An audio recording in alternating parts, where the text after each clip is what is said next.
এই হিন্দু ঘরের মেয়েটা মুসলমান ঘরে এসে কি কথা বললো, একটু ভিডিওটা আমার স্ক্রিনে দেওয়া আছে, একটু শুনবেন। আপনাদের মারি দিয়ে তুইছস হ্যাঁ তো বিষ খাই ঘুরে গেলাম আমাকে মার্গে থুইতে তিনি মার্গে থুইয়ে যাইতি। সেলুট বোন, তোমাকে সেলুট।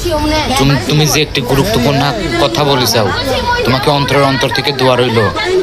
আর যে ভাইয়ের ঘরে চলে এসেছে সে ভাই কিন্তু বাংলাদেশে এখন নাই, আছে তিনি প্রবাসে বাহিরে থাকে। সম্পর্ক করছিল, সম্পর্ক করার কারণে সে মেয়েটা ছেলের বাড়িতে এসে উঠেছে। আসলে অনেক কথাবার্তা বলছে মেয়েটির আম্মা এসে, তাও কিন্তু কোনো কথাবার্তা ছেলের বাবা মা কয় নাই, আরও সম্মান করেছে।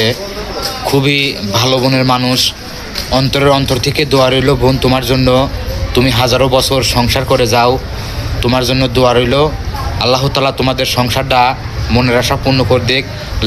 লাইলি মজনুর মতন প্রেমটা তোমাদের ভালো রাখুক, সুস্থ রাখুক।